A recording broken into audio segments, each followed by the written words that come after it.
અરસીદી એક દિશા શૂન્યથી સર્જન તરફમાં આપ સૌ મિત્રોનું હાર્દિક સ્વાગત છે। મિત્રો આજે આપણે ધોરણ 7નું પ્રકરણ સામાજિક વિજ્ઞાનનું પ્રકરણ 8 પ્રાદેશિક સંસ્કૃતિનું ઘડતર જોવા જઈ રહ્યા છીએ। તો આ પ્રકરણમાં આપણે શું શું ચર્ચા કરવાના છીએ મિત્રો? પ્રથમ તો આપણે ભારત દેશની જે અલગ અલગ ભાષાઓ છે આ ભાષાઓનો વિકાસ કઈ રીતે થયો એ વિશે આપણે ચર્ચા કરીશું। ત્યારબાદ અન્ય એક વિડીયોમાં આપણે ભારતના ઉત્સવો, ત્યારબાદ ગુજરાતના ઉત્સવો અને મેળાઓ અને જે સંસ્કૃતિ સ્થાપત્ય શૈલીઓ છે એ સ્થાપત્ય શૈલીઓ વિશે પણ આપણે ચર્ચા કરવાના છીએ।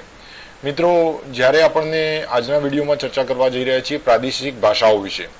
પ્રાદેશિક ભાષાઓમાં આપણી સામે કોઈ વ્યક્તિ વિશેષ સમુદાય આવીને ઊભો રહેશે તો આપણે એને કઈ રીતે ઓળખીશું? તો મિત્રો એના પહેરવેશ પરથી ઓળખી શકીએ છીએ, એની ભાષા પરથી ઓળખી શકીએ છીએ, અમુક રીતિ રિવાજો, ખાનપાન, નૃત્યો, ચિત્રકલા, સંગીત, અલગ અલગ માધ્યમો દ્વારા આપણે વ્યક્તિ વિશેષ સમુદાયને ઓળખી શકીએ છીએ। જેમ કે કોઈ ગુજરાતી ભાષા બોલતું હોય તો આપણને તરત ખબર પડી જશે કે આ ગુજરાત રાજ્યના વ્યક્તિ હશે। જો મરાઠી ભાષા બોલતા હોય તો મહારાષ્ટ્રના। ભારત એક વિવિધતામાં એકતા ધરાવતો દેશ છે અને તેમાં અલગ અલગ સંસ્કૃતિ સાથે સંકળાયેલા લોકો પણ જોવા મળે છે અને જુદા જુદી સ્થાનિક સંસ્કૃતિ સાથે જે લોકો જોડાયેલા હોવા છતાં જે સદીઓથી આ સંસ્કૃતિઓ વચ્ચે આદાન પ્રદાન થતું આવ્યું છે તે આપણી ભારતની એકતા માટે ખૂબ જ અગત્યનું છે। તો મિત્રો આપણે ચર્ચા કરવા જઈ રહ્યા છીએ ભારતમાં પ્રાંતીય ભાષાઓનો વિકાસ। તો મિત્રો પ્રાંતીય ભાષાઓમાં આપણે એક ભાષા જોઈશું, મલયાલમ। મલયાલમમાં એક મિત્રો યાદ રાખજો કે એક મહોદયપુરમ નામનું એક ચેર રાજ્યનું એક ભાગ હતો જે હાલનો કેરળનો એક ભાગ છે। 9મી સદીમાં સ્થપાયેલું મહોદયપુરમ એ ચેર રાજ્ય એ હાલના કેરળનો એક ભાગ છે। કેરળની જે સંસ્કૃતિ છે એ કેરળની સંસ્કૃતિ તેની ભાષા મલયાલમ સાથે સંકળાયેલી છે। કેરળની જે સંસ્કૃતિ છે એ કેરળની સંસ્કૃતિ તેની ભાષા મલયાલમ સાથે સંકળાયેલી છે અને પરિણામે એ મલયાલમ સંસ્કૃતિ તરીકે પણ ઓળખવામાં આવે છે। કેરળ સંસ્કૃતિ જે છે એ મલયાલમ સંસ્કૃતિ તરીકે પણ ઓળખવામાં આવે છે। મલયાલમ જે ભાષા છે કેરળમાં બોલાતી મુખ્ય ભાષા છે અને જૂની ભાષા હોવાના કારણે સંસ્કૃત સાથે પણ સંકળાયેલી છે। એના ઉપર સંસ્કૃતનો પણ પ્રભાવ પડે છે। આપણે સૌ જાણીએ છીએ કે સંસ્કૃત સૌથી જૂની ભાષા તરીકે ઓળખવામાં આવે છે। આ મલયાલમ ભાષા એ કેરળ રાજ્યમાં બોલાતી મુખ્ય ભાષા છે અને આ ભાષા ઉપર સંસ્કૃતનો ઘણો બધો પ્રભાવ જોવા મળે છે। હવે મિત્રો ખૂબ જ અગત્યની જે માહિતી છે તે યાદ રાખજો મિત્રો કે વ્યાકરણ અને કાવ્યશાસ્ત્ર એમાં એક નામ યાદ રાખજો, લીલા તિલકમ। ખાસ મિત્રો યાદ રાખજો લીલા તિલકમ કે જે મણિ પ્રવાલમ શૈલીમાં લખાયું હતું। મણિ પ્રવાલમ શૈલીમાં લખાયેલું હતું। 14મી સદીમાં વ્યાકરણ અને કાવ્યશાસ્ત્ર ઉપર લખાયેલ લીલા તિલકમ ગ્રંથ, જે લીલા તિલકમ ગ્રંથ હતો એ લીલા તિલકમ ગ્રંથ જે છે એ મણિ પ્રવાલમ શૈલીમાં લખાયેલો હતો। 14મી સદીમાં વ્યાકરણ અને કાવ્યશાસ્ત્ર પર લખાયેલ લીલા તિલકમ ગ્રંથ મણિ પ્રવાલમ શૈલીમાં લખાયેલો હતો। તો મિત્રો આ જે માહિતી હતી એ મલયાલમ ભાષા માટેની હતી, કેરળની મુખ્ય ભાષા, સંસ્કૃત ઉપર એનો સારો એવો પ્રભાવ।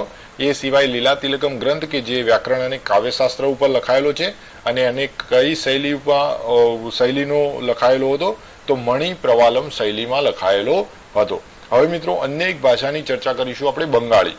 તો બંગાળી ભાષાની આપણે જ્યારે ચર્ચા કરીએ તો આપણે તરત એ રાજ્ય પણ મગજમાં આવવું જોઈએ, પશ્ચિમ બંગાળ। હવે પ્રશ્ન એ થશે કે બંગાળી ભાષાનો ઉદ્ભવ કઈ ભાષામાંથી થયો હતો? તો બંગાળી ભાષાનો જે ઉદ્ભવ છે મિત્રો એ સંસ્કૃત ભાષામાંથી થયો હોય એવું માનવામાં આવે છે। જે બંગાળી ભાષા છે એ બંગાળી ભાષાનો ઉદ્ભવ સંસ્કૃત ભાષામાંથી થયો હોય એવું માનવામાં આવે છે।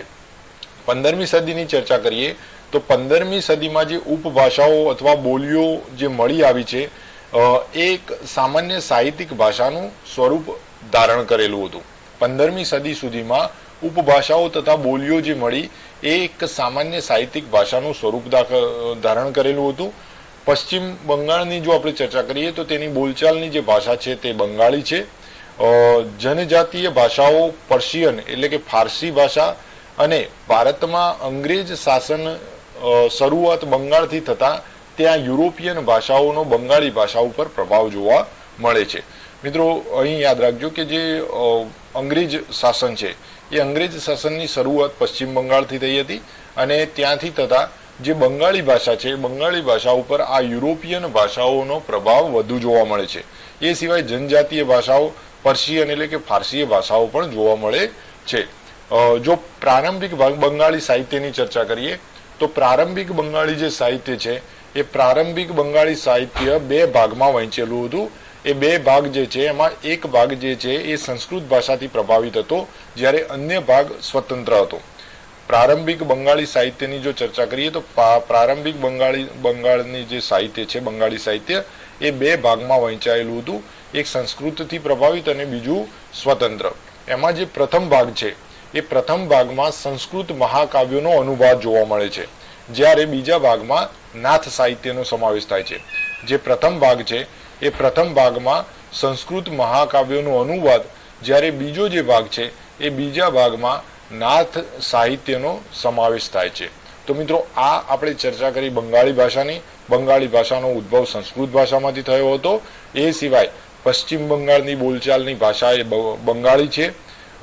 અંગ્રેજ શાસનની શરૂઆત સાથે આ બંગાળી ભાષા ઉપર યુરોપિયન ભાષાઓનો પ્રભાવ પડવા લાગ્યો. જો પ્રારંભિક બંગાળી સાહિત્યની વાત કરીએ તો તે બે ભાગમાં વહેંચાયેલું, એક સંસ્કૃતથી પ્રભાવિત અને બીજું સ્વતંત્ર.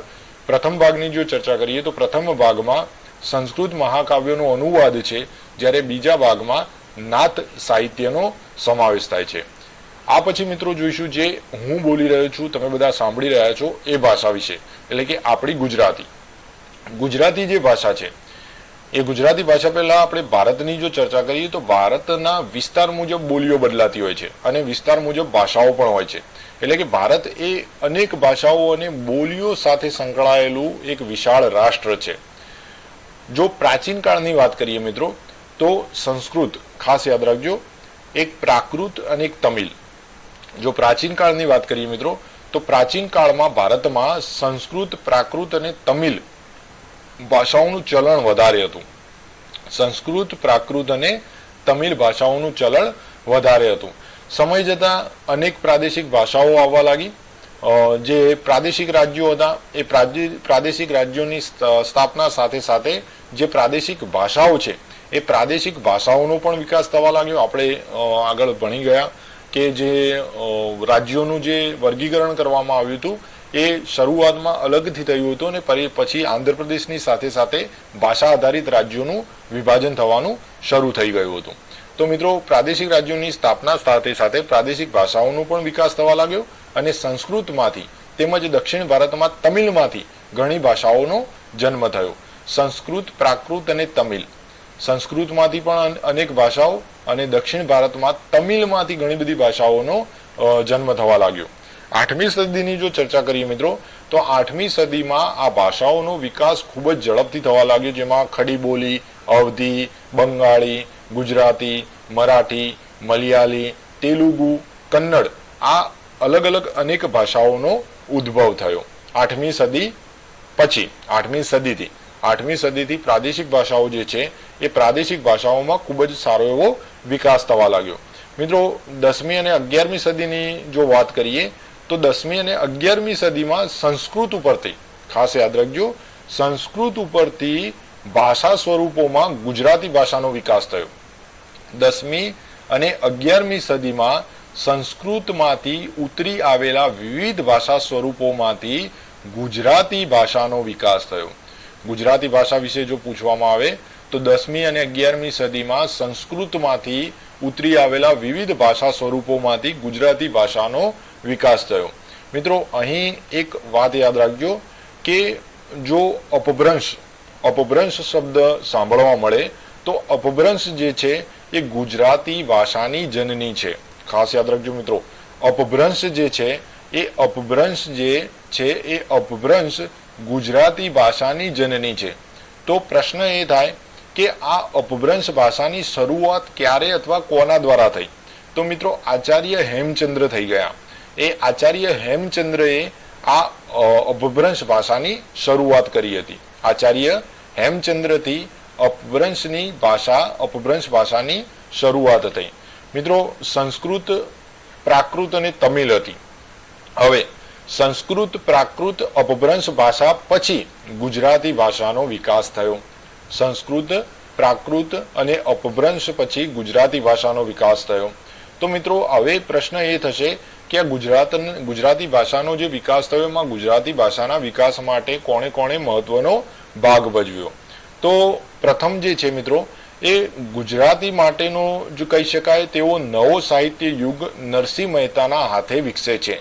નરસિંહ મહેતાના ભજનો જે પ્રભાતિયા તમે સાંભળ્યા હશે એ નરસિંહ મહેતાજીના સાથે સાથે સાહિત્ય યુગ પણ શરૂઆત થઈ. આ નવા યુગના સૂત્રધારો તરીકે જો આપણે જોઈએ તો નરસિંહ મહેતા તો આપણે જોયા, એ પછી મીરાબાઈ, ભાલણ, આ કવિઓ જે થઈ ગયા એ કવિઓએ આ ગુજરાતી ભાષાના વિકાસ માટે ખૂબ જ સારો એવો ભાગ ભજવ્યો. આ ત્રણેય જે નામ આપેલા છે નરસિંહ મહેતા, મીરાબાઈ અને ભાલણ, એમણે ભક્તિ સાહિત્યના વિકાસ સાથે ગુજરાતી ભાષાનો વિકાસ કર્યો. યાદ રાખજો મિત્રો, સાહિત્ય યુગ જો કહીએ તો સાહિત્ય યુગ પણ નરસિંહ મહેતાના હાથે વિકસે છે.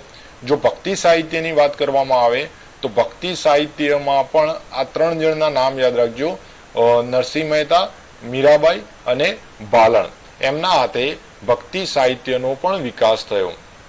જો મીરાબાઈની આપણે ચર્ચા કરીએ તો મીરાબાઈ જે હતા એ કૃષ્ણ ભક્તિ સાથે કેન્દ્રમાં જોડાયેલા હતા. નરસિંહ મહેતાની ચર્ચા કરીએ તો નરસિંહ મહેતા પોતે પણ કૃષ્ણ ભક્તિ સાથે સંકળાયેલા હતા. નરસિંહ મહેતાએ શામળદાસના વિવાહ, કુંવરબાઈનું મામેરું, હુંડી, સુદામા ચરિત્ર, દાણલીલા આવી કૃતિઓની રચના કરી હતી. કૃતિઓ યાદ રાખજો મિત્રો, શામળદાસના વિવાહ, કુંવરબાઈનું મામેરું, હુંડી, સુદામા ચરિત્ર, દાણલીલા જેવી કૃતિઓની રચના કરી હતી. મીરાબાઈની જેમ વાત કરી એમણે કૃષ્ણ ભક્તિને કેન્દ્રમાં રાખીને ઘણા બધા ભજનોની રચના કરી હતી. જો ભાલણની ચર્ચા કરવામાં આવે તો ભાલણ એ સૌ પ્રથમ ગુજરાતી ભાષા માટે ગુર્જર ભાષાની સંજ્ઞા આપી હતી. ખાસ મિત્રો યાદ રાખજો, જે ભાલણ હતા એમણે સૌ પ્રથમ પોતાની રચનાઓમાં ગુજરાતી ભાષા માટે ગુર્જર ભાષાની સંજ્ઞા આપી હતી. ગુર્જર ભાષાની સંજ્ઞા આપી હતી. તેઓ કોણ હતા? તો તેઓ પાટણના મોઢ બ્રાહ્મણ હતા. ખાસ યાદ રાખજો, પાટણના મોઢ બ્રાહ્મણ હતા ભાલણ.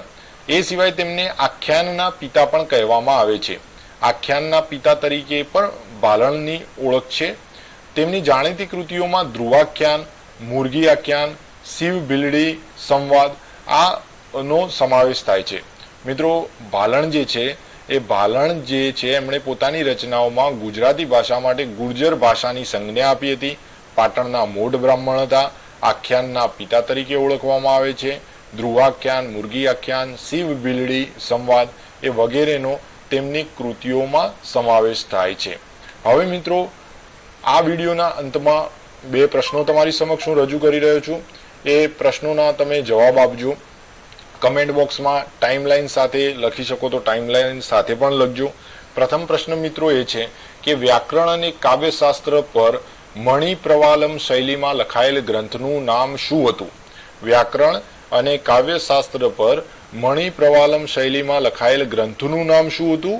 એ કઈ ભાષા સાથે સંકળાયેલું છે અથવા કયા રાજ્ય સાથે સંકળાયેલું છે એ પણ જો તમને યાદ હોય તો કમેન્ટ બોક્સમાં જરૂર લખજો, અને યાદ ન હોય તો ફરીથી આ વિડીયો એકવાર જોઈ લેજો. હવે મિત્રો બીજો એક પ્રશ્ન છે તમારી માટે કે ગુજરાતી ભાષાના મહાન સાહિત્યકારોના નામ આપો. કમેન્ટ બોક્સમાં મિત્રો જરૂરથી લખજો. આજનો વિડીયો જોવા બદલ આપ સૌ મિત્રોનો ખૂબ ખૂબ આભાર. આગળનો જે વિડીયો છે એ મિત્રો આ જ પ્રકરણનું ભાગ 2 ભારતના ઉત્સવો હશે, જે આપણે આગળના વિડીયોમાં ચર્ચા કરીશું.